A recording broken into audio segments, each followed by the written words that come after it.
सरकारें हमको अलग अलग तस्वीरें बताती है अपनी छवि के अनुरूप, वो सरकार चाहे कोई भी हो।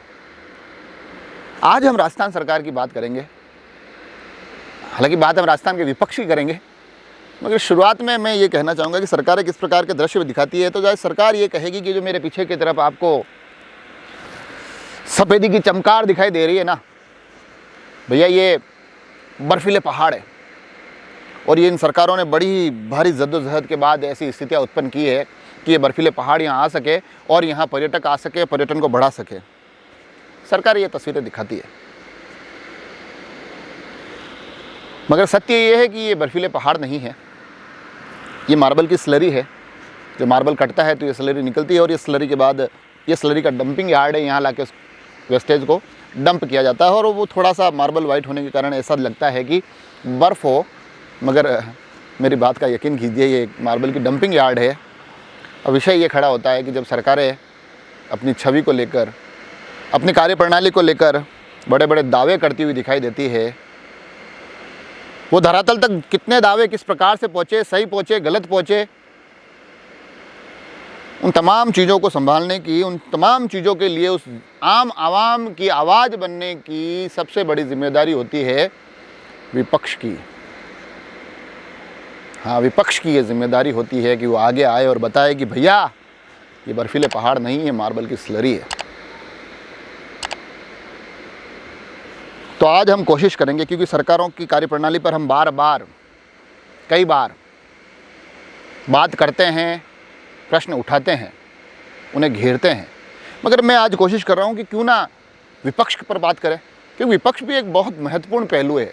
और जहां सरकारें सिसकती है, जहां सरकारें सिमटती है, जहां सरकारें ठिठकती है, जहां सरकारें गलत होती है, जहां सरकारें चीज़ों को दुरुस्त नहीं कर पाती है, तब विपक्ष की जिम्मेदारी और बड़ी हो जाती है।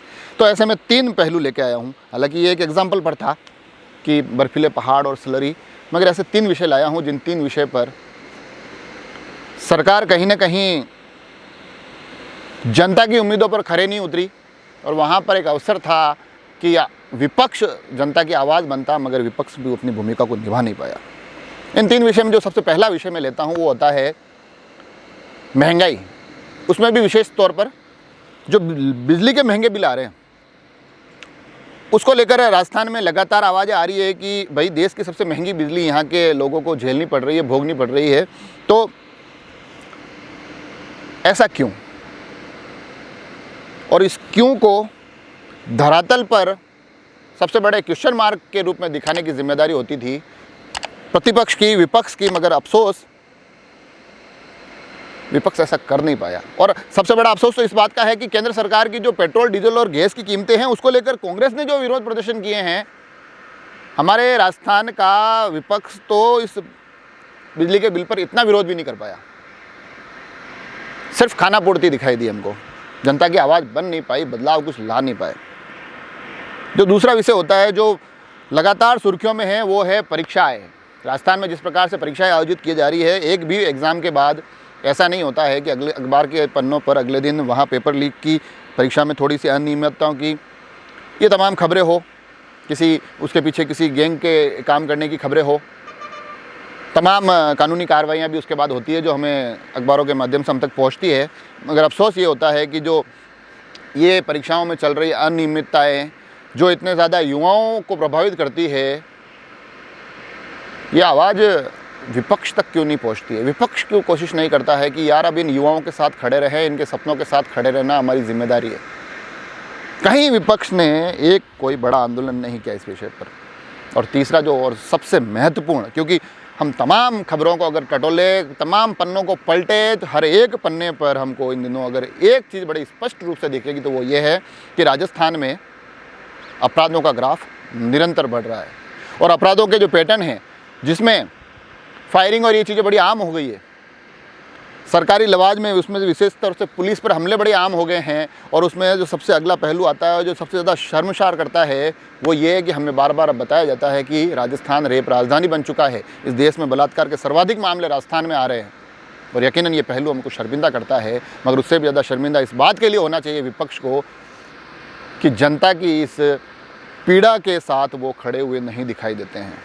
अब हो सकता है आप में से कुछ लोग कहें नहीं यार, देखो ना कहाँ ट्विटर पे कितने लोग इसका विरोध कर रहे हैं, उन्होंने ट्वीट कर दिया, उन्होंने फेसबुक पे पोस्ट कर दी, हमने हमारे मंडल पे धरने दे दिए, हमने हमारा मंडल पर ज्ञापन दे दिए।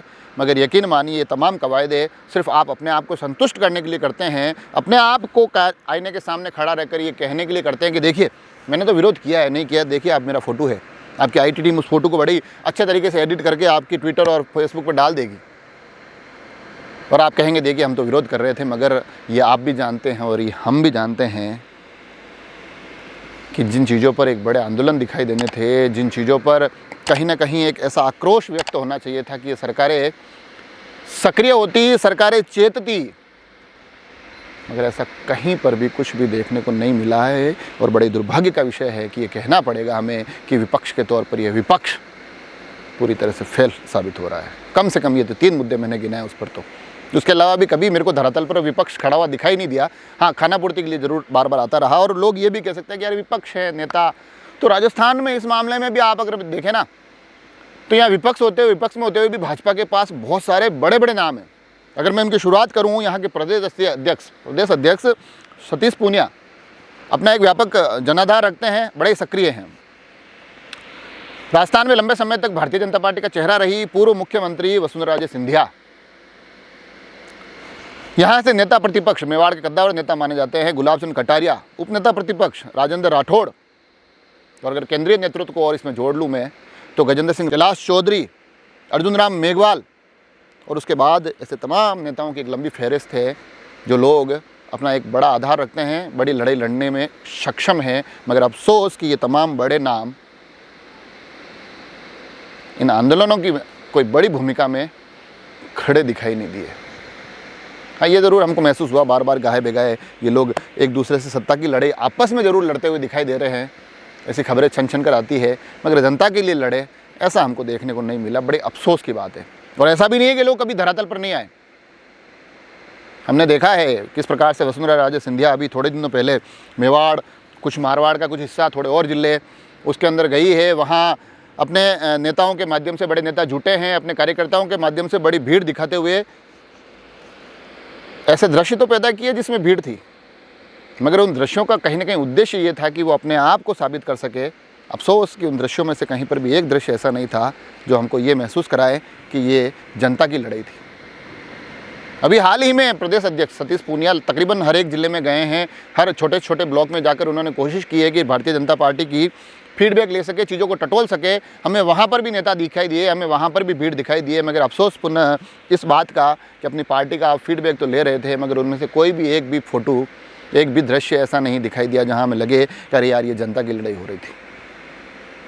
और हालांकि मैं राजनीति का बहुत बड़ा विश्लेषक नहीं हूँ, मगर इतनी बात बहुत बेहतर तरीके से जानता हूँ कि अगर आप जनता के साथ खड़े हैं, जनता के मूल के किसी विषय को जन आंदोलन में बदल सकते हैं, उसको आंदोलन बना सकते हैं, उस आक्रोश को एक आवाज़ दे सकते हैं, तो फिर आपको किसी फीडबैक की ज़रूरत नहीं है, जनता आपके साथ खड़ी मिलेगी।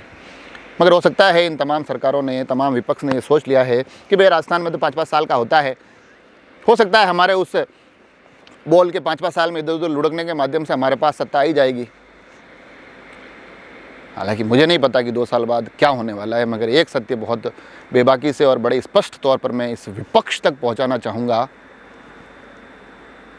कि जनाब, सरकारों के फेल होने का, सरकारों के असफल होने का यकीनन बड़ा दुख होता है, मगर उससे भी बड़ी पीड़ा इस बात की होती है कि उन एक विपरीत परिस्थितियों में हमारे साथ जिसे खड़ा रहना चाहिए वो हमारे साथ खड़ा नहीं मिलता है। अब आपके ऊपर है कि आप आगे भी अपने ट्विटर और फेसबुक के लिए कुछ अच्छे दृश्य संजोए, अपने जो विरोध प्रदर्शन है उसमें नारे लगाते हुए आप अपने कैमरे की तरफ देखकर खड़े रहें, ताकि वहाँ से एक फ़ोटो क्लिक हो जाए, वो फ़ोटो आपके ट्विटर और फेसबुक पर आ जाए और आप दिखा सके कि देखिए हम सक्रिय थे।